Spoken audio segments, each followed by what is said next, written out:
Pinanood ko ang pagguho ng dangal ng pamilya De Leon nang i-play ko ang video ng malaswang relasyon ng aking biyenan at ng kanyang bunsong anak sa gitna ng kanilang live charity event. Pagkatapos ng maraming taon ng pambubugbog at pang-aapi, sa wakas ay hawak ko na ang mitya na susunog sa kanilang huwad na kagalang-galang na pangalan. Sa paglantad ng tapat na dumi ng inyong pamilya, sapat na ba ang inyong yaman para takpan ang iskandalong yuyurak sa inyo habang buhay? Maingat na isinara ni Elena ang maliit na kahon na yari sa mahogany. Sa loob nito ay isang lumang relos, isang vintage piece na matagal na niyang hinanap sa mga antique shop. Ito ang kanyang regalo para kay Ricardo. Isang regalo na sumisimbolo sa kanyang dasal na sana maibabalik pa nila ang oras kung kailan puno pa ng pagmamahal at respeto ang kanilang pagsasama bago pa ito lamunin ng galit at pagdududa. Napangiti siya ng mapait. Ang buong araw niya ay ginugol sa paghahanda para sa Noche Buena. Mula sa pag-aayos ng mansyon ng mga De Leon sa Forbes Park hanggang sa pagtiyak na ang bawat putahe ay perpekto. Ginawa niya ang lahat tulad ng isang mabuting asawa. Umaasa siya na ngayong Pasko, kahit ngayong gabi lang, ay mararanasan niyang muli ang kapayapaan sa piling ng kanyang asawa. Isang malakas na kalabog ng pinto ang gumising sa kanya mula sa kanyang munting pangarap. Bumukas ito ng buong lakas at iniluwan nito si Ricardo. Amoy alak, pula ang mga mata. Ang dating gwapong mukha na minahal niya ay ngayoy puno ng bagsik. Saan ka galing? Malamig na tanong ni Elena. Kahit pa alam na niya ang sagot, hindi ito sumagot. Naglakad ito palapit sa kanya at ang mga mata nito ay nakatutok sa regalong hawak niya. Ano yan? Tanong ni Ricardo. Ang boses ay magaspang. Regalo ko para sa'yo. Maligayang Pasko. Mahal. Mahinang sabi ni Elena. Iniaabot ang kahon. Kinuha ito ni Ricardo, ngunit hindi para buksan. Tinitigan niya ito na para bang isang basurang dumudumi sa kanyang paningin. At sa isang iglap, ibinato niya ito ng buong lakas sa pader. Nabasag ang kahon. Ang salamin ng relos ay nagkapira-piraso. Ang tunog ng pagkasira nito ay parang punyal na tumusok sa puso ni Elena. Regalo? Humalakhak si Ricardo. Isang halakhak na walang saya. Huwag mo akong lokohin, Elena. Para kanino talaga yan? Para sa kalaguyo mo? Nanlamig ang buong katawan ni Elena. Ricardo, anong sinasabi mo? Huwag ka nang magpanggap. Sigaw nito at may kinuha sa kanyang bulsa. Isang resibo mula sa isang coffee shop at isang litrato. Itinapon niya ito sa mukha ni Elena. Ang litrato ay kuha mula sa malayo. Nakaupo si Elena sa isang mesa kasama ang dati niyang kaibigan sa kolehiyo. Isang lalaki na nagkataong nakita niya noong isang linggo. Nag-usap lang sila sandali. Isang simpleng kamustahan. Nakikipagkita ka sa iba habang ako'y nagpapakahirap sa trabaho. Dagdag pa ni Ricardo. Gaano katagal mo nang ginagawa ito? Gaano katagal mo nang dinudungisan ang pangalan ng pamilya De Leon? Nanginginig ang mga kamay ni Elena habang pinupulot ang resibo. Para lang ito sa 2 tasa ng kape. Ricardo, kaibigan ko lang siya. Nagkataon lang. Sinungaling! Ang isang salitang yon ay parang sampal na dumapos sa kanyang pisngi. Hindi siya sinaktan ni Ricardo ng pisikal, pero ang mga salita nito ay mas masakit pa sa anumang pananakit. Bawat akusasyon ay isang dagok na unti-unting dumudurog sa kanya. Manahimik kayo. Isang boses, malamig at puno ng awtoridad, ang pumutol sa kanilang pagtatalo. Mula sa pinto, lumitaw si Doña Corazon de Leon. Nakataas ang kilay, nakapameywang, suot ang kanyang mamahaling seda na roba. Ang reyna ng mansyon. Tumingin siya kay Elena na may sukdulan na pagkamuhi. Ano na namang eksena ito, Elena? Hindi ka ba napapagod sa pagbibigay ng kahihiyan sa pamilyang ito? Hindi siya tumingin kay Ricardo. Ang sisi ay laging bumabagsak kay Elena. Ina, nahuli ko siya. Tumahimik ka, Ricardo. Putol ni Doña Corazon sa anak. Pagkatapos ay ibinaling niya ang tingin kay Elena. Isang tingin na kayang magpayelo sa impyerno. At ikaw, Anya, ang bawat salita ay mabagal at madiin. Kung hindi mo kayang ibigay sa anak ko ang respeto na nararapat sa kanya, baka dapat mo nang isipin kung may lugar ka pa ba sa pamamahay na ito. Walang pagtatanggol, walang tanong, isang hatol na ibinaba agad. Elena, alamin mo kung saan ka lulugar. Sa mga salitang iyon, tinalikuran na sila ng matanda. Naiwan si Elena, kaharap ang asawang puno ng galit at ang durog na regalo sa sahig. Ang kanyang pag-asa para sa isang mapayapang Pasko ay kasing durog na ng relos na yon. Hinawakan ni Ricardo ang braso niya ng mahigpit. Pumasok ka sa kwarto, utos nito. Sumunod si Elena. Walang lakas na lumaban. Pagkapasok niya sa kanilang silid, isinara ni Ricardo ang pinto. Narinig niya ang pagpihit ng susi sa seradura. Ikinandado siya. Diyan ka lang, dinig niyang sabi ni Ricardo mula sa labas ng pinto. Ang boses ay puno ng pagbabanta. Sasamahan mo akong ngumiti sa harap ng kamera para sa live stream bukas. Pero pagkatapos noon, huminto ito sandali. Bago ang live stream bukas ng umaga, malilintikan ka sa akin. At pagkatapos ay narinig niya ang papalayong mga yabag nito. Iniwan siyang mag-isa sa dilim ng kanilang kwarto, habang ang takot at kawalan ng pag-asa ay unti-unting gumagapang sa kanyang buong pagkatao.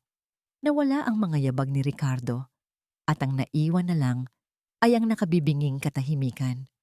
Nakaupo si Elena sa malamig na sahig, yakap ang kanyang mga tuhod. Ang bawat sulok ng malawak na silid na dati nagsilbing pugad ng kanilang pagmamahalan ay tila naging isang malamig na selda. Hindi na niya mabilang kung ilang beses na siyang umiyak sa mga ganitong sitwasyon. Mga luhang walang nakakakita, mga hikbing walang nakakarinig.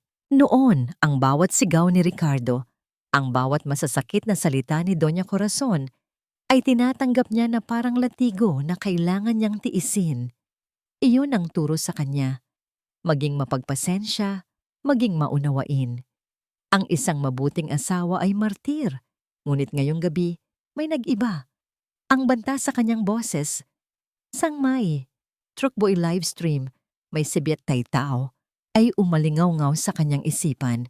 Hindi na ito isang ordinaryong pagsabog ng galit.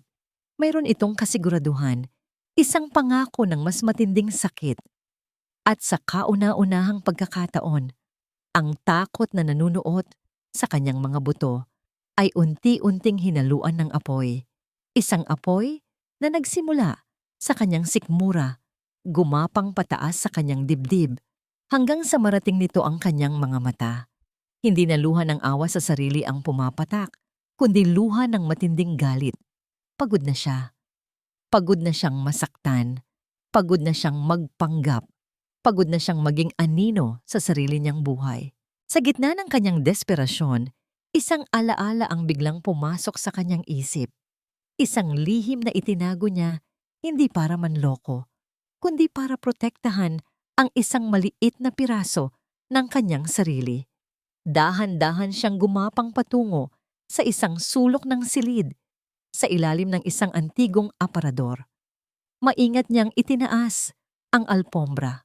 Doon, may isang tabla ng sahig na bahagyang nakaangat.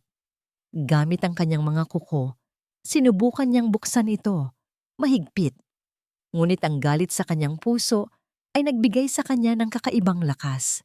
Nang bumukas ito, bumungad sa kanya ang isang maliit na espasyo at sa loob, nakabalot sa isang lumang tela, ay isang bagay na matagal na niyang kinalimutan. Isang luma. Basag ang screen na cellphone. Ang cellphone na niya bago pa man siya ikasal, bago pa man kontrolin ni Ricardo ang lahat ng kanyang gamit. Kinuha niya ito. Malamig, walang buhay. Ngunit para kay Elena, ito ay isang sinagnang pag-asa. Naghahanap siya ng lumanyang charger sa ilalim ng kama, isang bagay na hindi na rin pinansin ni Ricardo. Isinaksak niya ito at nagdasal. Ilang sandali ng paghihintay na parang walang katapusan. At pagkatapos, umilaw ang screen. Bumukas ito. Nanginginig ang kanyang mga daliri habang binubuksan niya ang gallery. Kaunting mga lumang litrato lang ang laman. Ngunit may isang video. Isang video na kinunan niya ng hindi sinasadya. Mahigit 1 taon na ang nakalipas. Gabi noon at hinahanap niya si Ricardo dahil sa isang mahalagang tawag. Napadpad siya sa library. Akmang kakatok na sana siya nang marinig niya ang mga boses mula sa loob. Ang boses ni Doña Corazon at ni David, ang nakababatang kapatid ni Ricardo. Itinulak niya ang play button. Nanginginig ang kuha, halatang kinukunan ng palihim. Sa screen, nakita niya ang malapad na likod ng isang bookshelf. Pagkatapos ay gumalaw ito at sumilip sa pagitan ng 2 makakapal na libro. Nakatayo sa gitna ng library si Doña Corazon at David. Ang ilaw mula sa tanging lampshade na nakabukas ay nagbigay ng mga anino sa kanilang mga mukha. "Hindi ko na kaya, Ina," dinig niyang sabi ni David. Ang boses ay puno ng pag-aalala. Ang paraan ng pagtrato ni Kuya kay Elena, mali ito. Humalakhak si Doña Corazon, isang mahinang tunog na walang bahid ang saya. Ang kuya mo ay isang hangal, mahina, palaging kailangan ng tulong. Lumapit siya kay David at hinaplos ang pisngi nito sa paraang hindi nararapat para sa isang ina. "Hindi tulad mo, David. Ikaw ang matalino. Ikaw ang malakas. Ikaw dapat ang namumuno sa pamilyang ito." "Pero..." "Shh!" sabi ni Corazon. Inilagay ang isang daliri sa mga labi ni David. Ang mga mata niya ay nangungusap, puno ng isang pagnanasa na nakakakilabot. "Huwag mong isipin si Elena. Huwag mong isipin ang kuya mo. Tayo ang mahalaga." At pagkatapos, sa harap ng nakatagong kamera ng cellphone, dahan-dahang inilapit ni Doña Corazon ang kanyang mukha kay David at hinalikan niya ito. Isang halik na hindi para sa isang anak. Isang halik na puno ng lihim, ng kasalanan. Biglang natapos ang video. Binitawan ni Elena ang cellphone na para bang napapaso siya. Ang hangin ay tila nawala sa kanyang mga baga. Ang lahat ng mga piraso ng palaisipan ay biglang nabuo. Ang paboritismo ni Corazon kay David. Ang hindi maipaliwanag na galit nito sa kanya. Ang mga lihim na pag-uusap. Hindi ito simpleng pagtataksil ng asawa. Ito ay isang kabulukan na bumabalot sa buong pundasyon ng pamilya De Leon. Ang parehong babae na tumawag sa kanya, na madungis, at nag-utos sa kanya na alamin kung saan lulugar, ay ang siyang gumagawa ng pinakamaruming kasalanan sa ilalim ng sarili niyang bubong. Ang mga luhang kanina'y nagbabadyang tumulo ay natuyo. Napalitan ito ng isang bagay na mas matibay, mas malamig. Napalitan ito ng determinasyon. Tiningnan niya ang basag na relo sa sahig. Pagkatapos ay tiningnan niya ang cellphone sa kanyang kamay. Ang isa ay simbolo ng nakaraang gusto niyang ibalik. Ang isa naman ay ang susi sa hinaharap na kailangan niyang ipaglaban. Hindi na siya iiyak. Tapos na ang panahon ng pagiging biktima. Kung gusto nilang makakita ng isang palabas sa kanilang livestream, ibibigay niya sa kanila ang isang palabas na hindi nila malilimutan. Sa gitna ng kanyang mga iniisip, sa gitna ng pagbuo ng isang mapangahas na plano, nakarinig siya ng mga yabag. Papalapit sa pinto, papalapit sa kanyang selda. Mabilis pa sa 4:00, isinilid niya ang cellphone sa ilalim ng kama, sa pinakasulok kung saan hindi ito madaling makikita. Humiga siya at nagtalukbong ng kumot, pinakiramdaman ang pagbilis ng tibok ng kanyang puso. Ngunit sa pagkakataong ito, hindi na ito dahil sa takot. Ito ay dahil sa pananabik. Ang umaga ng Pasko ay sumikat ng may pambihirang kinang. Ngunit para kay Doña Corazon de Leon, ang araw ay nagsisimula lamang kapag nasunod na ang kanyang kagustuhan. Nakatayo siya sa may malaking bintana ng kanyang silid, hawak ang isang tasa ng mainit na tsokolate at pinagmamasdan ang mga nag-aabalang katulong sa hardin sa ibaba. Ang bawat upuan ay nakaayos ng perpekto. Ang mga puting bulaklak ay nakatanim ng may perpektong agwat. Ang entablado para sa kanilang taunang Christmas charity livestream ay halos handa na. Perpekto. Ito ang salitang namumuno sa mundo ni Corazon. Ang kanyang bahay ay dapat perpekto. Ang kanyang mga anak ay dapat perpekto. Ang pangalan ng pamilya, De Leon, ay dapat manatiling perpekto. Ngunit may isang dumi sa kanyang perpektong larawan, isang mantsa na hindi niya matanggal-tanggal. Elena. Napangiwi siya sa pag-iisip pa lang sa pangalan ng kanyang manugang. Mahina, probinsyana, masyadong emosyonal. Isang kahihiyan na kailangan niyang tiisin para lamang sa kapakanan ng kanyang panganay na anak, si Ricardo. Ang eksena kagabi ay isa na namang patunay ng kawalan nito ang class. Ang pag-iyak, ang pagmamakaawa, nakakasuka. Ibinaling niya ang kanyang atensyon sa dapat niyang gawin. Kailangan niyang siguraduhin na ang lahat ng miyembro ng pamilya ay handa ng gampanan ang kanilang papel. Lalo na si David. Ibinaba niya ang tasa at naglakad patungo sa library. Alam niyang doon niya ito matatagpuan. Naabutan niya itong nakatayo sa harap ng bintana, nakatingin sa malayo, malalim ang iniisip. David! Tawag niya, at ang boses niya'y agad na naging malambing. Isang tono na para lamang dito. Lumingon si David at bakas sa mukha nito ang pagkabalisa. Ina, isinara ni Corazon ang mabigat na pinto ng library. Sa isang iglap, ang imahe ng isang matatag na matriarka ay napalitan ng isang babaeng mas malambing, mas mapanganib. Lumapit siya kay David at marahang hinaplos ang braso nito. Ayos ka lang ba, anak? Tanong niya. Alam kong hindi naging maganda ang gabi para sa'yo. Nakita ko kung paano tratuhin ni Kuya si Elena, sabi ni David. Umiiwas ng tingin. Hindi na tama ito. Hayaan mo na ang kuya mo. Bulong ni Corazon. Ang kanyang mga daliri ay gumapang mula sa braso patungo sa kamay ni David. Hinawakan niya ito ng mas matagal kaysa sa nararapat. Alam mo namang may sarili siyang mga demonyo. Ang mahalaga ay ang palabas mamaya. Kailangan nating maging perpekto. Kailangan mong gampanan ang iyong papel ng maayos. Mayroong dobleng kahulugan sa kanyang mga salita at alam nilang pareho iyon. Ang pagpapanggap bilang masunuring anak. Ang pagpapanggap bilang mapagmahal na kapatid. Ang pagpapanggap na walang namamagitan sa kanila. Bumuntong hininga si David at tumango na lang. Nasiyahan si Corazon. Si David, hindi tulad ni Ricardo, ay madaling hubugin, madaling kontrolin. Sige na, anya, pinisil ang kamay nito bago bitawan. Maghanda ka na. Paglabas niya ng library, nakita niyang bumababa ng hagdanan si Elena. Ang mukha nito'y maputla, ngunit wala na ang pamumugto ng mga mata. Naglalakad ito ng diretso, ang mga matay nakatingin sa unahan. Hinarang siya ni Corazon sa paanan ng hagdan. Elena, malamig, madiin.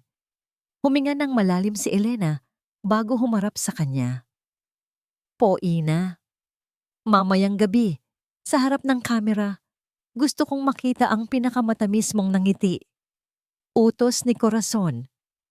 Ipakikita mo sa lahat kung gaano kakaswerte na maging isang De Leon. Ipapakita mo sa kanila na masaya ka, na perpekto ang pamilyang ito. Maliwanag? Hindi sumagot si Elena. Nakatitig lang ito sa kanya. Sumagot ka! Sigaw ni Corazon.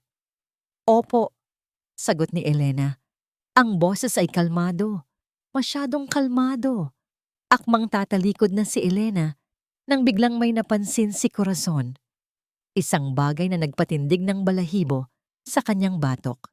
Tinitigan niyang mabuti ang mga mata ng kanyang manugang, naghahanap ng bakas ng takot, ng luha, ng pagsuko na palagi niyang nakikita, ngunit wala. Ang nakita niya ay isang nakakakilabot na katahimikan, isang kalmadong dagat, bago ang pinakamalakas na bagyo.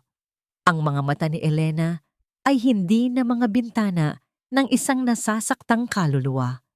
Ang mga ito ngayon ay parang mga salamin, at ang nakikita ni Corazon ay ang sarili niyang refleksyon, isang refleksyon na kinilabutan siya. Habang ang buong mansyon ay abala sa paghahanda para sa isang perpektong ilusyon, si Ricardo de Leon naman ay nakakulong sa sarili niyang impyerno. Nagtago siya sa kanyang pribadong opisina, ang lugar na dati simbolo ng kanyang kapangyarihan, ngunit ngayoy nagsisilbing kuta laban sa mga multo ng kanyang kabiguan. Puno ang kanyang mesa ng mga dokumento, mga liham mula sa bangko na may pulang tinta at mga overdue notice. Ngunit ang tanging tinititigan niya ay ang kanyang cellphone. Nanginginig sa ibabaw ng lamesa sa tuwing mag-vibrate ito. Tumatawag na naman sila. Ang mga pating. Ang mga taong pinagkakautangan niya ng milyon-milyon. Hindi niya ito sinagot. Sa halip, nagbuhos siya ng isa pang baso ng whiskey, kahit na hindi pa man nangangalahati ang araw. Ang init ng alak ang tanging nagbibigay sa kanya ng tapang para harapin ang mga anino na humahabol sa kanya. Ang De Leon Empire, ang kumpanyang ipinamana sa kanya ng kanyang ama, ay unti-unting bumabagsak. Mga maling desisyon, mga palpak na investment, isang pagtatangka na patunayan ng kanyang sarili na higitan ng kanyang ama, na ipakita sa lahat na mas magaling siya kaysa kay David. Ngunit lahat ng iyon ay nauwi sa wala. Biglang nag-vibrate ulit ang cellphone. Sa pagkakataong ito, isang text message galing sa isang hindi kilalang numero. Binuksan niya ito nang may panginginig.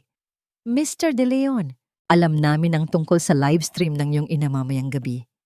Isang napakagandang pagkakataon para ipaalam sa buong mundo kung anong klaseng tao kayo. Bayaran mo ang utang mo kung ayaw mong ang perpektong pamilya ninyo ang maging laman ng balita bukas. Napamura si Ricardo ng malakas at ibinato ang baso sa pader. Nagkapira-piraso ito tulad ng kanyang buhay. Ang kahihiyan. Iyon ang pinakamatindi niyang kalaban. Ang isipin pa lang na malalaman ng lahat ang kanyang kabiguan. Na pagtatawanan siya ng mga karibal niya sa negosyo. Na makikita ng kanyang ina kung gaano siya kahina. Mas gugustuhin pa niyang mamatay. Biglang bumalik sa kanyang alaala ang mga salita ng kanyang ama noong nabubuhay pa ito. Ricardo, malakas ang loob mo pero kulang ka sa diskarte. Si David ang may utak, mag-ingat ka. Palagi siyang ikinukumpara sa nakababatang kapatid. Palagi siyang angdehado. At ngayon, habang papalapit ang kanyang pagkawasak, kailangan niya ng isang mapagbubuntunan. Isang taong masasaktan. Isang taong masisisi sa lahat ng kamalasan niya. At sa isip niya, iisa lang ang taong yon, si Elena. Simula nang dumating ito sa buhay niya, tila nag-iba ang lahat. Ang atensyon ng kanyang ina ay nahati. Ang mga kaibigan niya ay laging pinupuri ang kagandahan nito. Para sa kanya, si Elena ang simbolo ng lahat ng bagay na wala siya. Simpleng kaligayahan, katahimikan, at paghanga mula sa iba. Kaya naman, sinira niya ito, unti-unti. Hanggang sa maging isang basag na salamin na lang ito, sumasalamin sa sarili niyang kapangitan. Tumayo siya, puno ng galit na pinalakas ng alak at desperasyon. Naglakad siya palabas ng opisina. Sa pasilyo, nakita niya si Elena na bumababa ng hagdanan pagkatapos nitong kausapin ang kanyang ina. Ang paraan ng paglakad nito, ang pag-angat ng kanyang baba, mayroong bagong kumpiyansa sa kanya na lalong nagpagalit kay Ricardo. Ang babaeng ito na dapat ay durog na. Ang babaeng ito na dapat ay umiiyak sa isang sulok. Ngayoy naglalakad na parang wala siyang kasalanan. Lahat ng ito kasalanan mo. Bulong niya sa sarili, ang mga daliri kumukuyom. Kailangan niyang kontrolin ang sitwasyon. Kailangan niyang tiyakin na walang makakaalam ng kanyang mga problema. At higit sa lahat, kailangan niyang turuan ng leksyon ang kanyang asawa. Isang huling leksyon. Bumalik siya sa kanyang opisina. Ngunit sa pagkakataong ito, meron na siyang malinaw na plano sa isip. Bago siya harapin ang kanyang mga pinagkakautangan, bago gumuho ang kanyang mundo, sisiguraduhin niyang madadamay si Elena. Pagkatapos ng live stream, pagkatapos ng kanilang huling pagpapanggap. Alam ni Elena na ang oras ay ang kanyang pinakamalaking kalaban. Mayroon lamang siyang ilang oras bago magsimula ang live stream para isakatuparan ang kanyang plano. Ang video sa lumang cellphone ay ang kanyang sandata, ngunit kailangan niya ng paraan para maipakita ito sa lahat. Kailangan niya ng tulong. Ang isip niya ay agad na napunta sa iisang tao sa loob ng mansyon na kailanmay hindi nagpakita sa kanya ng paghamak, si Yaya Rosa. Ang matandang kasambahay na naroon na bago pa man siya dumating, isang tahimik na saksi sa lahat ng kalupitan ng pamilya De Leon. Nakita niya ito sa kusina, nagpupunas ng mga mamahaling plato na gagamitin para sa Noche Buena. Baka sa mukha ni Yaya Rosa ang pag-aalala at nang magtama ang kanilang mga mata, nakita ni Elena ang awa rito. Yaya. Mahinang tawag ni Elena, siniguradong walang ibang nakakarinig. Senyora Elena, sagot ng matanda. Ang boses ay magalang ngunit malungkot. Ayos lang po ba kayo? Hindi sumagot si Elena. Sa halip lumapit siya at hinawakan ang magaspang na kamay ng matanda. Yaya Rosa, kailangan ko po ng tulong ninyo. Nagatubili si Yaya Rosa. Lumilinga-linga sa paligid. Ang takot ay isang pamilyar na bisita sa mga pasilyo ng bahay na ito. Senyora, baka mapagalitan tayo ni Senyora Corazon. Mas malala pa po sa galit ang sasapitin ko kung hindi ninyo ako tutulungan, sabi ni Elena. Ang boses niya ay puno ng desperasyon. Yaya, nakita ninyo po ang lahat. Narinig ninyo ang lahat. Alam kong naaawa kayo sa akin. Nakita ni Elena ang pagtulo ng isang butil ng luha mula sa mata ni Yaya Rosa. Isang luhang nagsasabi ng lahat nang hindi nito masambit. Ano po ang maitutulong ko? Tanong ng matanda, isang bulong na puno ng panganib. Kinuha ni Elena ang lumang cellphone mula sa kanyang bulsa. Mayroon pong video dito, Yaya. Isang video na magpapalaya sa akin. Kailangan po nating kopyahin ito sa isang USB. At kailangan nating malaman kung paano ito isaksak sa laptop na gagamitin para sa projector ng live stream mamaya. Nanlaki ang mga mata ni Yaya Rosa. Nauunawaan niya ang bigat ng hinihiling ni Elena. Ito ay hindi lang simpleng pagtulong. Ito ay isang pagtataksil sa pamilyang matagal na niyang pinagsilbihan. Pero senyora, delikado po iyan. Mas delikado po kung mananatili ako dito, Yaya. Giit ni Elena. At sa pagkakataong iyon, hinayaan niyang makita ng matanda ang lahat ng sakit sa kanyang mga mata. Parang awa niyo na po. Kayo na lang ang pag-asa ko. Tinitigan ni Yaya Rosa si Elena. Nakita niya rito hindi ang isang amo, kundi ang isang kapwa babae na nasa dulo na ng kanyang pasensya. Nakita niya ang sarili niyang mga taon ng pananahimik at sa sandaling iyon, isang desisyon ang nabuo sa kanyang puso. Sige, sabi ni Yaya Rosa. Ang boses ay naging matatag. Sobra na. Tama na. Nakahinga ng maluwag si Elena. Sa gitna ng kadiliman, isang sulo ang biglang umilaw. Naghintay sila ng tamang pagkakataon. Nang mag-utos si Doña Corazon sa lahat ng katulong na mag-ayos sa hardin, dahan-dahan silang pumuslit sa maliit na opisina ng mga staff. Ginamit nila ang isang lumang desktop computer. Nanginginig ang mga kamay ni Yaya Rosa habang isinasaksak ang cellphone. Nanginginig din ang mga kamay ni Elena habang hinahanap ang video file. Transferring file. Ang bawat segundo ay parang isang oras. Ang bawat tunog mula sa labas ay nagpapatindig ng kanilang mga balahibo. Transfer complete. Sakto. Agad na tinanggal ni Elena ang USB at itinago ito sa kanyang palad. Binura niya ang file mula sa computer. Walang dapat maiwang bakas. Salamat po, Yaya. Naiiyak na sabi ni Elena. Mag-iingat ka, Iha. Sabi ni Yaya Rosa, hinawakan ng kanyang balikat. Itatago ko ito. Ako na ang bahalang maglapit nito sa technical booth mamaya. Paglabas nila ng kwarto, pareho silang guminhawa. Mayroon na silang alas. Ngunit ang kanilang kaluwagan ay agad na naputol. Anong ginagawa ninyo rito? Isang boses ang nagpatigil sa kanilang paghinga. Nakatayo sa dulo ng pasilyo si David. Ang mga matay puno ng pagtataka. Nakatingin sa kanilang dalawa. Agad na itinago ni Elena ang kanyang kamay sa likod. Ngumiti siya. Isang pilit ng ngiti. Wala naman, David. May kinuha lang kami. Ngunit ang mga mata ni David ay hindi simple. Tumingin ito mula kay Elena, patungo kay Yaya Rosa, na biglang namutla. Nakita niya ang takot sa mata ng matanda at ang pilit na katatagan sa mukha ni Elena. Alam niyang mayroon silang itinatawo.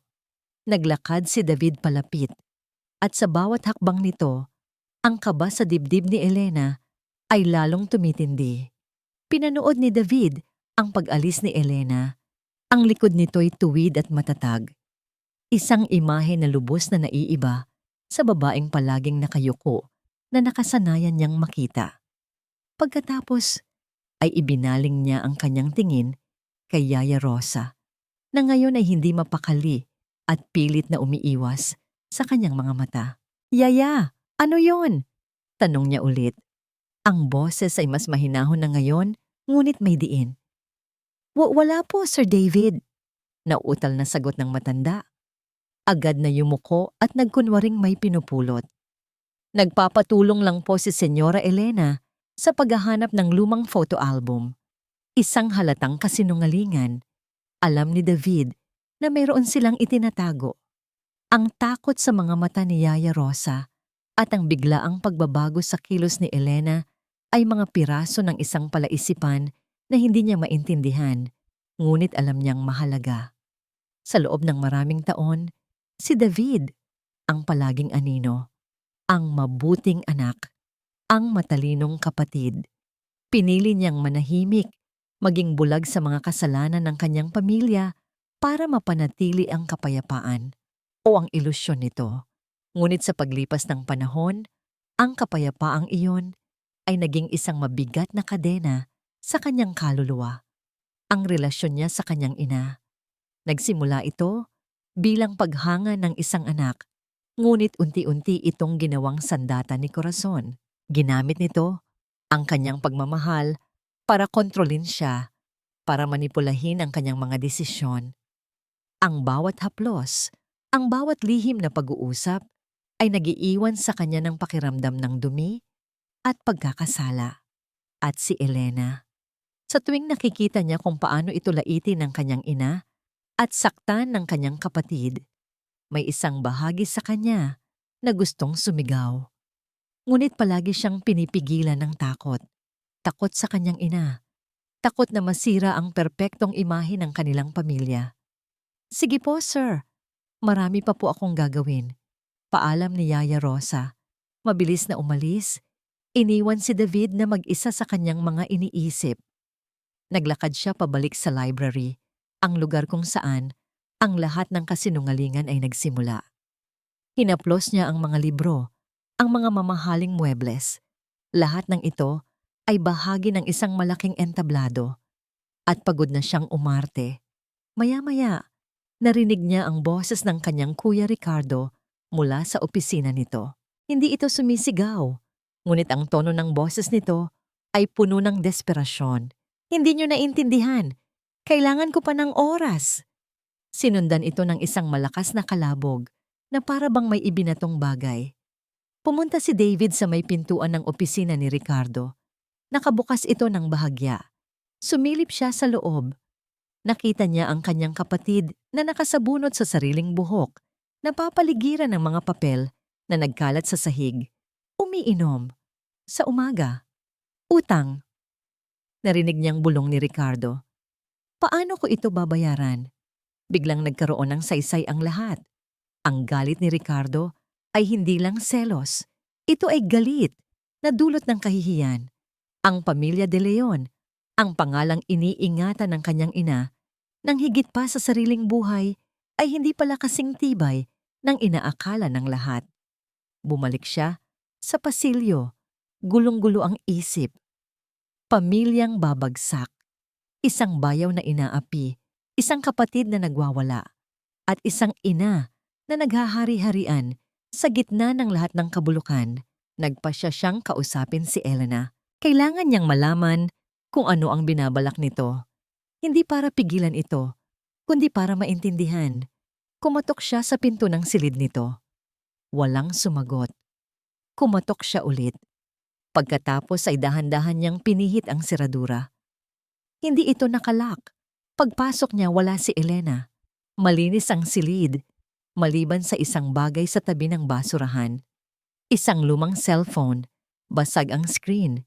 Dinampot ito ni David. Ito siguro ang cellphone na ginamit nila kanina. Sinubukan niyang buksan, ngunit wala na itong baterya. Ano ang laman nito na napakahalaga? Anong lihim ang itinatago ni Elena na nagbigay sa kanya ng biglaang tapang? Hindi niya alam, ngunit isa lang ang sigurado siya. Ang Paskong ito ay hindi magiging katulad ng dati. At sa kauna-unahang pagkakataon, hindi siya sigurado kung kaninong panig siya dapat kampihan. Ilang oras na lang, nakaupo si Elena sa harap ng vanity mirror sa kanyang silid. Ngunit hindi ang sariling refleksyon ang tinitingnan niya. Nakatitig siya sa isang silver-framed na litrato na nakatayo sa isang sulok nito. Ang wedding picture nila ni Ricardo. Nakasuot siya ng puting bestida, ang muka'y sumisigaw sa kaligayahan at inosenteng pag-ibig. Si Ricardo sa tabi niya ay nakangiti rin, ang mga matay nangangako ng isang panghabang buhay na pagsasama. Isang pangakong matagal nang napako. Dati, sa tuwing tinitingnan niya ang litratong ito, umiiyak siya. Umiiyak para sa babaeng nasa litrato, ang babaeng puno ng pangarap. Umiiyak para sa pag-ibig na nawala. Ngunit ngayon, wala nang luhang dumadaloy. Tinitigan niya ang masayang mukha ng babae sa litrato, hindi na may awa, kundi may pagpapaalam. Ang babaeng iyon ay patay na. Pinatay siya ng bawat sigaw, ng bawat insulto, ng bawat gabing puno ng takot. At mula sa kanyang abo, isang bagong Elena ang isinilang. Isang mensahe ang pumasok sa kanyang cellphone.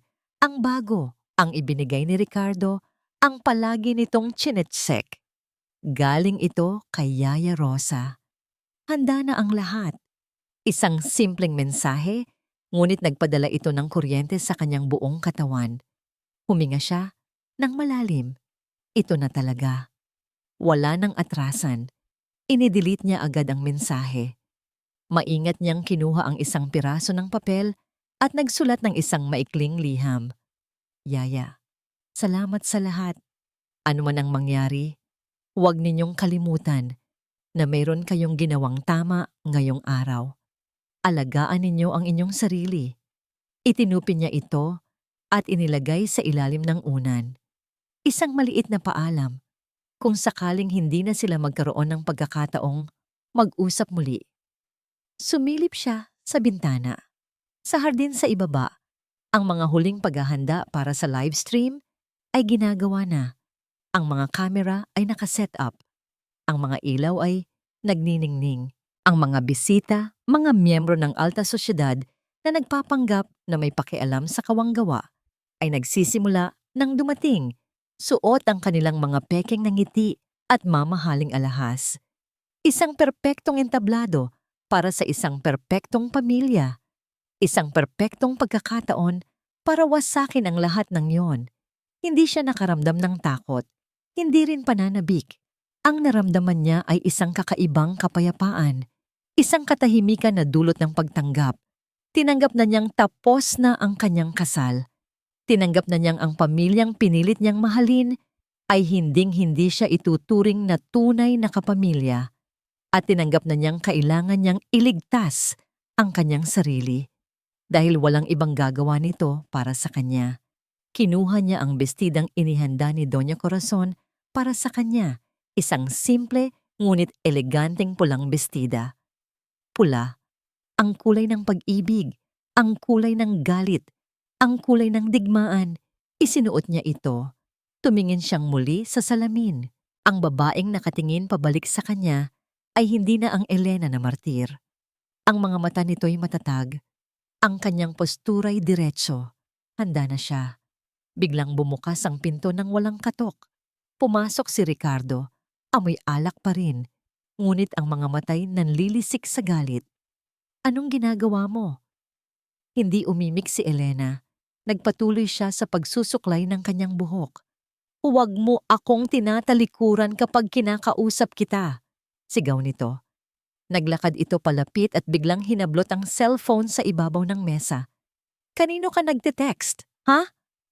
Sinimulan niyang iska ng inbox. Ang muka'y puno ng paranoia. Sino ang kakuntsaba mo? Wala. Kalmadong sagot ni Elena. Walang nakitang kahina-hinala si Ricardo. Lalo itong nagalit.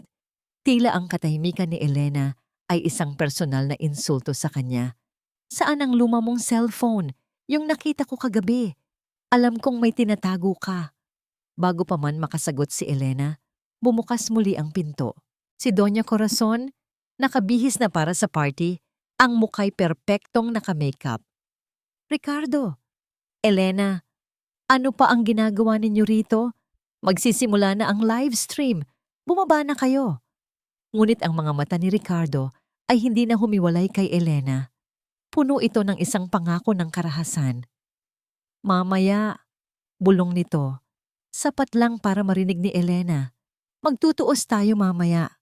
Pagkatapos ay bigla niyang hinawakan ang braso ni Elena ng mahigpit. Halika na. Kinaladkad siya ni Ricardo palabas ng silid, pababa ng hagdanan, patungo sa entablado ng kasinungalingan na naghihintay sa kanila. Bawat hakbang pababa ay isang hakbang palapit sa kanyang kalayaan o sa kanyang tuluyang pagkawasak. Ang utak ni Ricardo ay isang magulong bagyo ng alak, takot, at galit. Ang bawat ngiti ng mga bisita, ang bawat pagbati ng maligayang Pasko ay parang insulto sa kanyang pandinig. Narito sila, hinahangaan ng kanyang pamilya, walang kamalay-malay na ilang tawag na lang ang layo bago gumuho ang lahat ng kanilang pinaghirapan.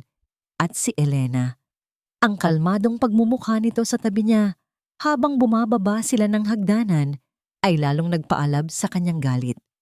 Paanong nakuha nitong maging ganoon katatag habang siya ay unti-unting nabubuwag? Sigurado siyang may kinalaman ito sa kanyang mga problema. Siguro'y nakikipagsabwatan ito sa kanyang mga kaaway.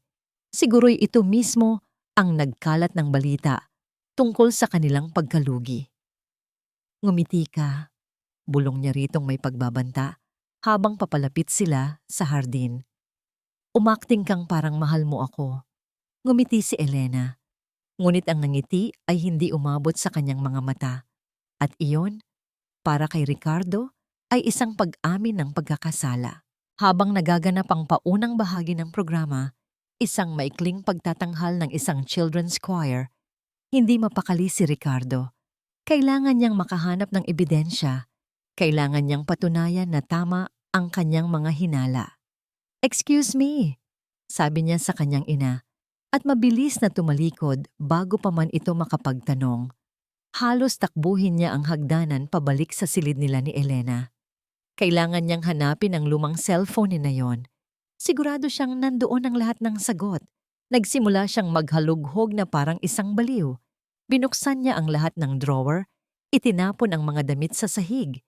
Tiningnan niya sa ilalim ng kama, sa likod ng mga kurtina. Wala.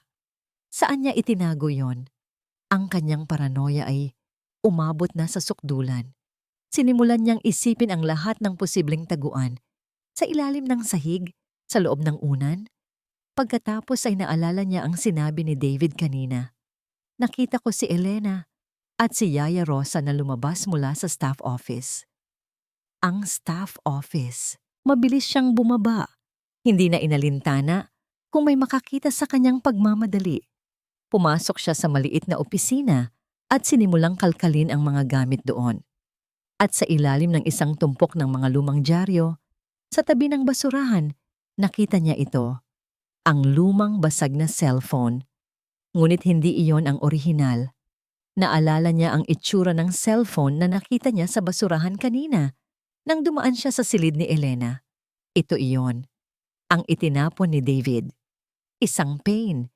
Ngunit sa kanyang isipang nilamon na ng galit, hindi na niya nakita ang pagkakaiba. Para sa kanya, ito na ang ebidensya, ang katibayan ng pagtataksil.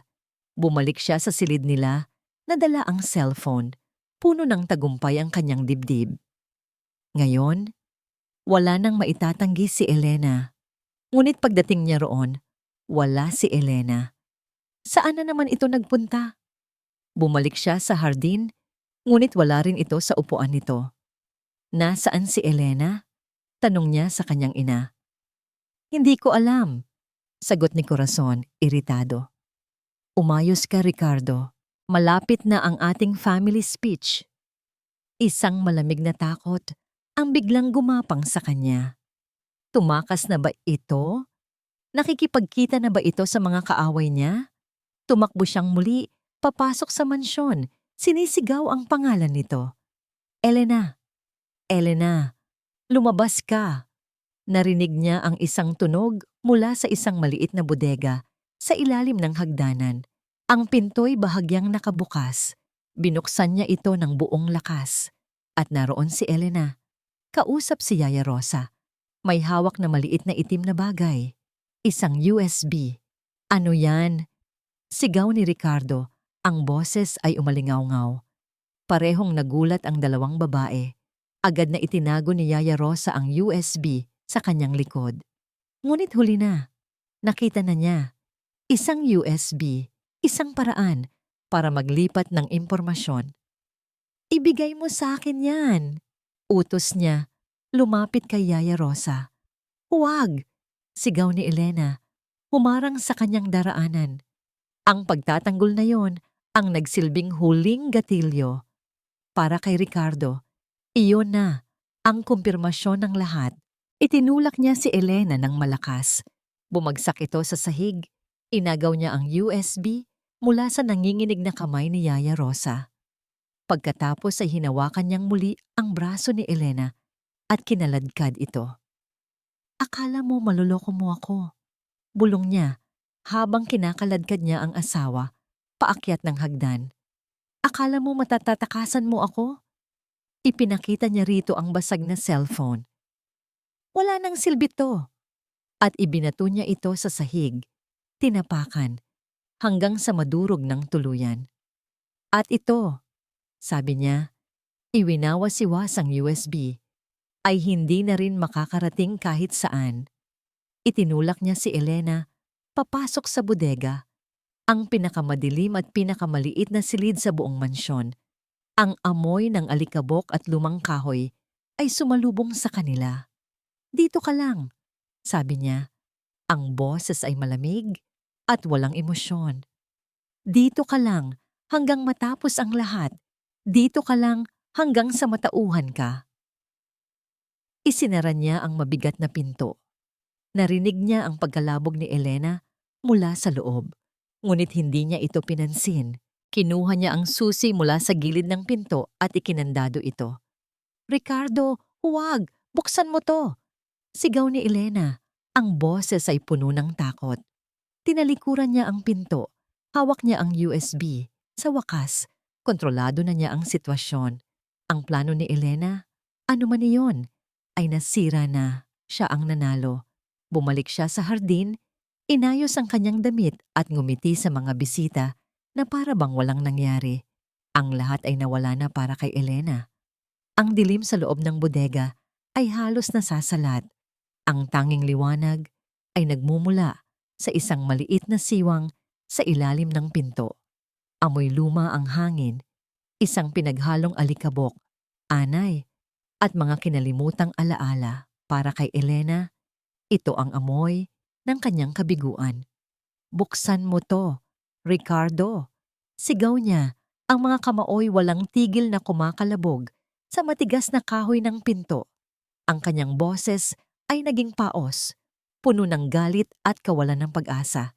Nasa kanya na ang USB, dinurog na niya ang cellphone. Lahat ng kanyang pinaghirapan, ang lahat ng tapang na kanyang inipon, ay nawalang parang bula. Napaupo siya sa sahig, ang likod ay nakasandal sa malamig na pader. Niyakap niya ang kanyang mga tuhod at sa pagkakataong yon, hinayaan niyang bumagsak ang mga luhang kanina pa niya pinipigilan. Ngunit hindi ito ang dating luha ng pagkaawa sa sarili. Ito ay luha ng matinding pagkasuklam. Suklam kay Ricardo sa kanyang kalupitan. Suklam kay Corazon sa kanyang pagpapanggap. At higit sa lahat, suklam sa sarili niya dahil hinayaan niyang mangyari ito. Hinayaan niyang apihin siya ng ganito katagal. Sa labas, malabo niyang naririnig ang masayang musika at ang boses ng host ng live stream. Nagpapatuloy ang palabas. Ang perpektong pamilya ay nagpapakitang gilas habang siya, ang kanilang pinakamalaking sikreto, ay nabubulok sa dilim. Tapos na. Talo na siya. Ipinikit niya ang kanyang mga mata, hinahayaan ang sarili na lamunin ng kadiliman. Marahil ito na ang kanyang tadhana, ang manatiling nakakulong, manahimik at magdusa. Pagkatapos, sa gitna ng kanyang pagtalikod sa pag-asa, isang tunog ang pumukaw sa kanyang atensyon. Isang mahinang kaluskos, hindi mula sa labas ng pasilyo, kundi mula mismo sa pinto. Isang tunog ng isang susi na maingat na ipinapasok sa seradura. Napataas ang ulo ni Elena, ang kanyang paghingay biglang huminto. Si Ricardo ba yon? Bumalik ba ito para tapusin ang kanyang sinimulan? Mabilis niyang pinunasan ang kanyang mga luha at tumayo. Inihahanda ang sarili sa kung anumang dadating. Dahan-dahang umikot ang doorknob. Bumukas ang pinto at isang sinag ng liwanag mula sa pasilyo ang tumama sa kanyang mukha. At sa liwanag na yon, nakatayo ang isang figura na hinding-hindi niya inaasahan. Si David. Nakatitig ito sa kanya. Ang mukha'y hindi mabasa. May hawak itong isang maliit na susi. Automatikong umatras sa si Elena. Ang kanyang katawan ay tensyonado. Isa pa ba siyang De Leon na handang saktan siya? "Anong kailangan mo?" tanong ni Elena. Ang boses ay matigas. Walang bahid ng takot. Tumingin si David sa paligid ng madilim na bodega. Pagkatapos ay ibinalik ang tingin sa kanya. Nakita niya ang mga bakas ng luha sa kanyang pisngi, ang galit sa kanyang mga mata. At sa mukha ni David, nakita ni Elena ang isang bagay na hindi pa niya nakikita dati. Kahihiyan. "Nakita ko ang ginawa ni Kuya," mahinang sabi ni David. Iniiwas ang tingin. "Narinig ko ang sigaw mo." Hindi umimik si Elena. Naghihintay. Nagmamasid. "Matagal ko nang alam na may mali." Pagpapatuloy ni David, ang boses ay parang isang pag-amin. "Sa pamilyang ito, sa nanay ko, sa kapatid ko, pero wala akong ginawa." Huminga ito ng malalim. "Hindi ko alam kung ano ang plano mo, Elena, at ayoko nang alamin. Pero nakita ko ang USB na kinuha ni Kuya. At alam kong may dahilan kung bakit napakahalaga nun sa'yo." Lumapit ito ng isang hakbang. Hindi gumalaw si Elena. "Hindi ko ito ginagawa para sa'yo," sabi ni David. At sa wakas ay tumingin ito ng diretso sa kanyang mga mata. "Ginagawa ko to para sa sarili ko. Pagod na rin akong magpanggap. Pagod na akong maging bahagi ng kasinungalingan nila." Inilahad nito ang kanyang kamay. Sa palad nito ay isa pang maliit na itim na bagay. Isang USB, kamukhang-kamukha ng kinuha ni Ricardo. "Si Yaya Rosa," paliwanag ni David. "Bago pa man dumating si Kuya, gumawa na siya ng kopya. Ibinigay niya sa akin. Sinabi niyang, baka kailanganin mo. Nanlaki ang mga mata ni Elena. Ang pag-asa na akala niya'y tuluyan ng namatay ay biglang bumalik, mas malakas at mas nag-aalab. Ang live stream, bulong ni Elena. Tumango si David. Magsisimula na ang talumpati ni Ina. Kung may gagawin ka, ngayon na ang pagkakataon. Hindi na nag-isip pa si Elena. Kinuha niya ang USB mula sa kamay ni David. Ang malamig na plastic ay parang isang sagradong bagay sa kanyang palad. Ito ang susi.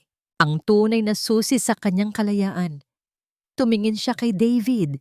Isang tingin na puno ng kahulugang hindi na kailangan ng mga salita. Umalis ka na, sabi lang ni David. Huwag kang lilingon. At iyon na nga ang ginawa ni Elena. Tumakbo siya palabas ng bodega, palabas ng dilim. Hindi siya lumingon. Ang kanyang mga paa ay mabilis na tinatahak ang pasilyo. Patungo sa hardin, patungo sa entablado.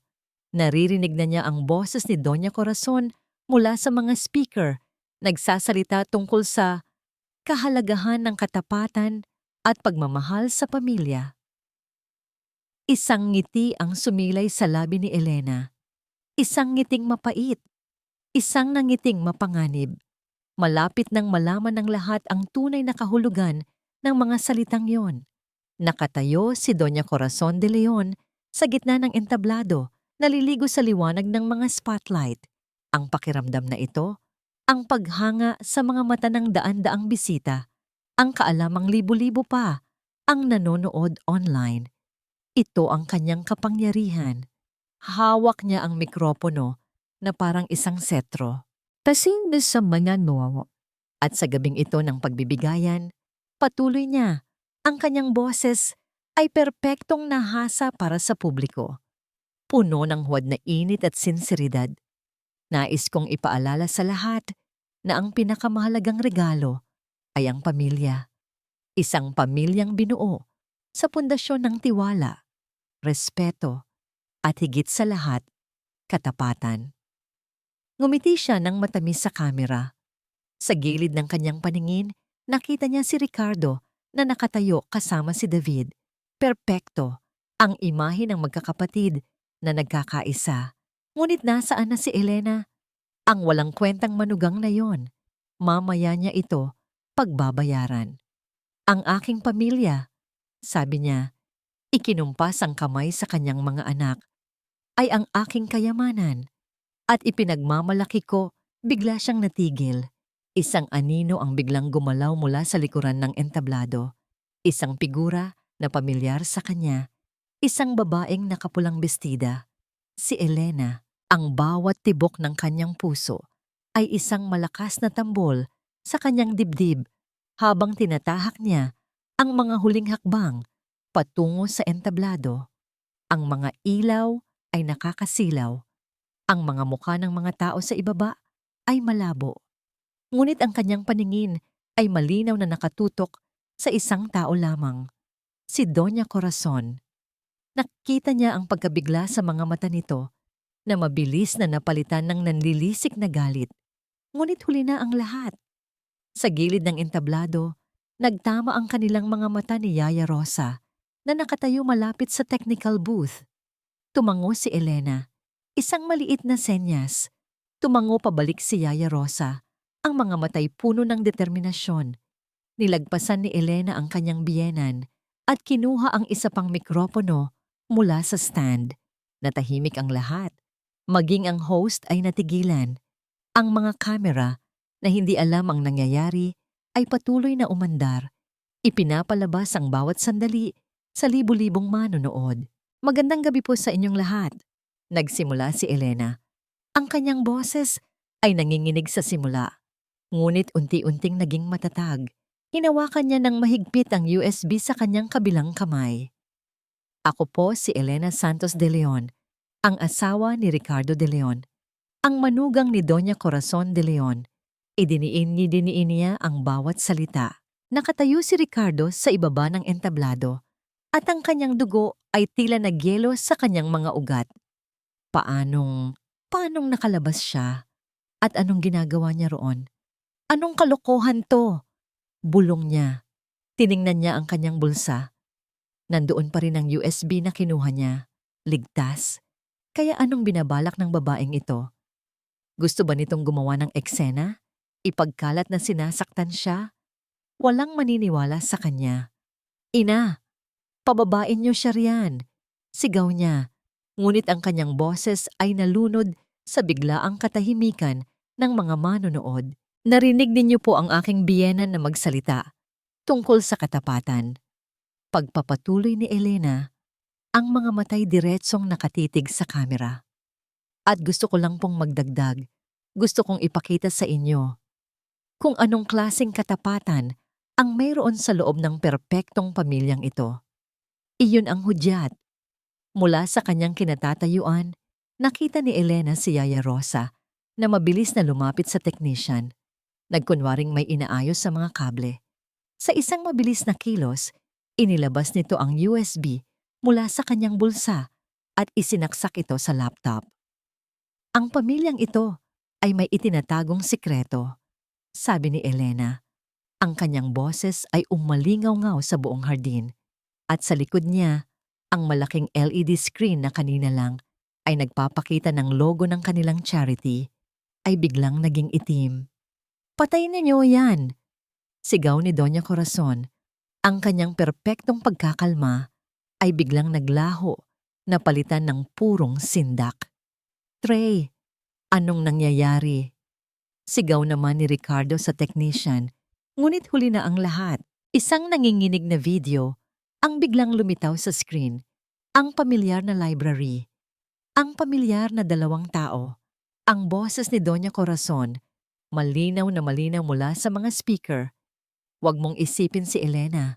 Huwag mong isipin ang kuya mo. Tayo ang mahalaga. Isang kolektibong paghinga ng pagkabigla ang maririnig mula sa mga manonod. Ang mga bulungan ay nagsimula. Kumakalat na parang apoy. At pagkatapos, ang huling eksena. Ang halik. Isang ina at isang anak. Isang imahe na hindi na mabubura sa isipan ng lahat ng nakakita. Ang katahimikan na sumunod ay mas malakas pa sa anumang sigaw. Ito ay isang katahimikan na puno ng paghusga, ng pandidiri, ng pagkasuklam. Sa entablado, si Doña Corazon ay nakatitig sa screen. Ang kanyang mukha ay kasing putla ng kanyang bestida. Ang kanyang bibig ay bahagyang nakabukas, ngunit walang salitang lumalabas. Ang reyna ay natanggalan ng korona sa harap ng kanyang buong kaharian. Bumagsak ang mikropono mula sa kanyang kamay, lumikha ng isang nakakabinging feedback. At pagkatapos, tulad ng isang manikang naputulan ng tali, ang kanyang mga tuhod ay bumigay. Si Doña Corazon de Leon ay bumagsak sa sahig ng entablado. Walang malay. Ang huling nakita ng mga manonood sa live stream bago ito, biglang maputol ay ang mukha ni Ricardo. Isang maskara ng hindi makapaniwalang galit habang ito'y sumusugod patungo kay Elena. Ang mga araw na sumunod sa ang pagsabog sa live stream ay isang puyo ng kaguluhan. Ang kwento ay kumalat ng mas mabilis pa sa apoy sa social media. Naging viral ang clip ng video, paulit-ulit na pinanood, pinag-usapan at hinusgahan ng milyon-milyong tao. Ang pangalang De Leon, na dati simbolo ng yaman at respeto, ay naging kasing kahulugan ng iskandalo at kahihiyan. Para kay Elena, ang mga araw na yon ay malabo. Pagkatapos ng pagbagsak ni Doña Corazon at pagsugod ni Ricardo, mabilis siyang inalalayan ng mga security guard palayo sa kaguluhan. Hindi na niya nakita kung paano binuhat ang walang malay na matriarka o kung paano hinarap ni David ang nagwawalang kapatid. Ang tanging alam niya ay ang pakiramdam ng paglaya habang papalayo siya sa mansyon na iyon sa unang pagkakataon ng walang takot. Tumuloy siya sa isang maliit na hotel sa tulong ni Yaya Rosa na tumakas din sa gabing iyon. Mula roon, sa katahimikan ng kanyang kwarto, pinanood niya ang pagguho ng imperyong minsan niyang kinatakutan. Ang mga balita ay walang awa. De Leon Empire, nalulugi na pala, mga utang na bunyag. Doña Corazon de Leon, isinugod sa ospital dahil sa nervous breakdown ayon sa isang source. Ricardo at David de Leon hindi na nagpapakita sa publiko. Ang bawat headline ay isang pako sa kabaong ng pamilyang sumira sa kanya. Ngunit habang binabasa niya ang mga ito, hindi saya ang naramdaman ni Elena. Hindi rin paghihiganti. Ang naramdaman niya ay isang malalim at mapayapang katahimikan. Isang pagtatapos. Isang linggo pagkatapos ng insidente, nagpasya siyang bumalik. Hindi para manatili, kundi para kunin ang kanyang mga gamit at tuluyan ng isara ang kabanatang iyon ng kanyang buhay. Pumayag si Ricardo na makipagkita. Ang mansyon na dati puno ng buhay at pagpapanggap ay ngayon ay balot ng isang nakakabinging katahimikan. Ang mga katulong ay naglalakad ng walang imik. Ang mga mamahaling palamuti sa Pasko ay tila isang malungkot na paalala ng isang trahedya. Naabutan niya si Ricardo sa sala. Ang lalaking dati palaging maayos, manamit at puno ng kayabangan ay ngayon ay gusgusin. Mahaba ang kanyang balbas, malalim ang mga mata, amoy alak pa rin. Hindi ito tumingin sa kanya. Nakatitig lang ito sa isang baso ng whiskey sa kanyang kamay. Nakuha mo na ang gusto mo, sabi nito. Ang boses ay walang buhay. Sinira mo kaming lahat. Tumingin si Elena sa kanya. Hindi na may takot, kundi may awa. Hindi ako, Ricardo, mahinahon niyang sagot. Kayo ang sumira sa sarili ninyo. Ako, pinalaya ko lang ang sarili ko. Sa unang pagkakataon, tumingin ito sa kanya. At sa mga mata nito, wala nang galit. Ang nakita na lang ni Elena ay ang isang basag na lalaki. Isang taong natalo sa sarili niyang laro. Ano na ang gagawin mo? Tanong nito. Magsisimula ulit. Sagot ni Elena. Hindi na siya nagtagal. Umakyat siya sa kanilang dating silid, dala ang isang maliit na maleta. Hindi na niya kinuha ang mga mamahaling damit o alhas. Ang kinuha lang niya ay ang ilang mga libro, ang mga litrato ng kanyang sariling pamilya, at ang mga bagay na nagpapaalala sa kanya kung sino siya bago pa siya naging isang De Leon. Pagbaba niya, naghihintay na sa may pinto si Yaya Rosa. Nagyakapan sila ng mahigpit. Mag-iingat ka, iha, sabi ni Yaya Rosa, naiiyak. Tumawag ka lang kung kailangan mo ng kahit ano. Kayo rin po, Yaya. Maraming salamat po sa lahat, sagot ni Elena. Nang handa na siyang umalis, nakita niya si David na nakatayo sa may hagdanan, tahimik na nagmamasid. Nagtama ang kanilang mga mata. Isang tingin ng pasasalamat mula kay Elena. Isang tingin ng pagsisisi at pagtanggap mula kay David. Walang salitang namagitan, hindi na kailangan. Huminga ng malalim si Elena bago buksan ang malaking pinto. Paghakbang niya palabas ng tarangkahan ng mansyon sa huling pagkakataon, isang pamilyar na hangin ang sumalubong sa kanya. Ngunit sa pagkakataong ito, hindi na ito amoy ng mga bulaklak mula sa hardin ni Corazon. Ito ay amoy ng kalayaan. Habang naglalakad siya palayo, nagring ang kanyang cellphone. Isang hindi pamilyar na numero. Nag-atubili siya. Ngunit sinagot niya ito. Hello? Si Mrs. Elena de Leon po ba ito? Tanong ng isang boses, formal at professional. Santos, pagtatama ni Elena. Elena Santos. Miss Santos, sabi ng lalaki. Ako po si Attorney Reyes. Mayroon pong isang kliyente na nais manatiling anonymous na nag-set up ng isang trust fund para tulungan kayong magsimula muli. Natigilan si Elena. Alam niya kung sino. Ngunit sa pagkakataong ito, ang tulong ay hindi na isang kadena, kundi isang tulay. Makalipas ang 6 na buwan, ang marahas na alon ng iskandalo ay humupa na. Ang pangalan ng mga De Leon ay unti-unti nang nawala sa mga headline, napalitan ng mga bagong balita, ng mga bagong kontrobersya. Nananatili silang isang madilim na alaala sa isipan ng publiko, isang babala tungkol sa kapalaluan at pagkukunwari. Ngunit malayo sa magulong mundo ng Maynila, sa isang maliit na bayan sa tabi ng dagat sa Batangas, isang bagong buhay ang nagsisimula. Ang apartment ni Elena ay maliit lang, sapat para sa isang tao. Mula sa kanyang bintana, tanaw niya ang asul na dagat at sa bawat umaga, ginigising siya ng tunog ng mga alon at ng amoy ng alat sa hangin. Ginamit niya ang tulong pinansyal na ipinadala ni David para upahan ang lugar at magtayo ng isang maliit na online shop na nagbebenta ng mga handcrafted na palamuti. Simple lang ang kanyang buhay, malayo sa karangyaan na dati niyang kinasasadlakan. Ngunit sa kauna-unahang pagkakataon, sa loob ng maraming taon, naramdaman niyang tunay siyang mayaman. Mayaman sa kapayapaan. Isang hapon, habang nag-aayos siya ng mga bagong disenyong hikaw na gawa sa kabibe, tiningnan niya ang kanyang cellphone. Naroon pa rin ang numero ni David. Hindi niya tinawagan. Ni minsan. Hindi na kailangan. Ang pagtanggap niya sa tulong nito ay ang kanyang paraan ng pagpapatawad. Hindi para sa kapakanan ni David, kundi para sa sarili niya. Ang pagpili na huwag nang makipag-ugnayan pa ay ang kanyang paraan ng pagpapatuloy. Kinuha niya ang cellphone, hinanap ang numero ni David, at pinindot ang delete.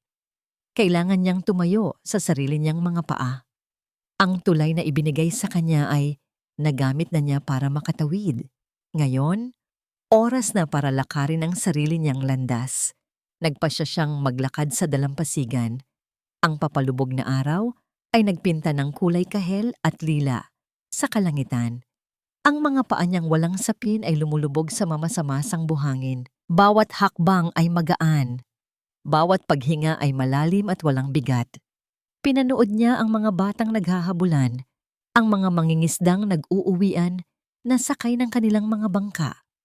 Isang simpleng tanawin, ngunit para kay Elena, ito ang kahulugan ng buhay. Naalala niya ang babae sa kanilang wedding picture, ang babaeng puno ng pangarap para sa isang perpektong pag-ibig. Napangiti siya. Hindi niya nakuha ang pag-ibig na yon. Sa halip, natagpuan niya ang isang bagay na mas mahalaga. Natagpuan niya ang pag-ibig sa sarili. May isang lalaking naglalakad din sa dalampasigan ang napangiti sa kanya. Isang simpleng estranghero. Ngumiti siya pabalik. Isang tunay, walang pilit, at masayang ngiti. Hindi niya alam kung ano ang naghihintay sa kanya sa hinaharap. Hindi niya alam kung magmamahal siyang muli. At ayos lang iyon. Dahil sa pagtatapos ng araw, ang pinakamahalagang tanong ay hindi na kung may magmamahal ba sa kanya, kundi kung paano niya mamahalin ang buhay na ipinaglaban niya para makamit. Humarap siya sa dagat. Ang huling sinag ng araw ay tumama sa kanyang mukha. Ipinikit niya ang kanyang mga mata at dinama ang hangin. Ang hangin ng pagbabago. Ang hangin ng pag-asa. Ito ang kanyang unang bukang liwayway. Ang simula ng lahat. Sa huli, ang kwento ni Elena ay isang matapang na pahayag tungkol sa kalayaan at dignidad. Mula sa isang babaeng pinatahimik ng pananakit, pangmamaliit, at huwad na dangal ng pamilyang De Leon, natutunan niyang ang katahimikan ay hindi kailanman magliligtas sa isang kaluluwang nakakadena.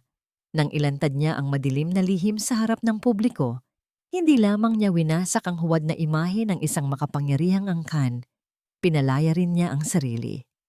Ang kwentong ito ay nagpapaalala na ang kasamaan, gaano man ito katagal itago sa likod ng yaman at impluwensya, ay may araw ng pagbagsak. At ang mga taong piniling ipaglaban ang katotohanan, kahit masakit ang kapalit, ay nagkakamit ng gantimpalang hindi kayang bilhin ng pera, ang respeto sa sarili at kapayapaan ng loob. Ikaw, kung ikaw ang nasa kalagayan ni Elena, may lakas ka bang talikuran ang lahat para sa sarili mong kalayaan? Sa tingin mo, hanggang saan dapat magtiis ang isang tao bago siya tumindig at lumaban? Bago tayo magtapos, gusto ko kayong kamustahin. Kumusta kayo ngayon? Sana ay ligtas kayo, at kung may pinagdaraanan man, Tandaan ninyong mahalaga kayo. Salamat sa patuloy ninyong pakikinig. Ibahagi ninyo ang inyong saloobin sa comments. Binabasa ko at pinahahalagahan ko ang bawat isa sa inyo.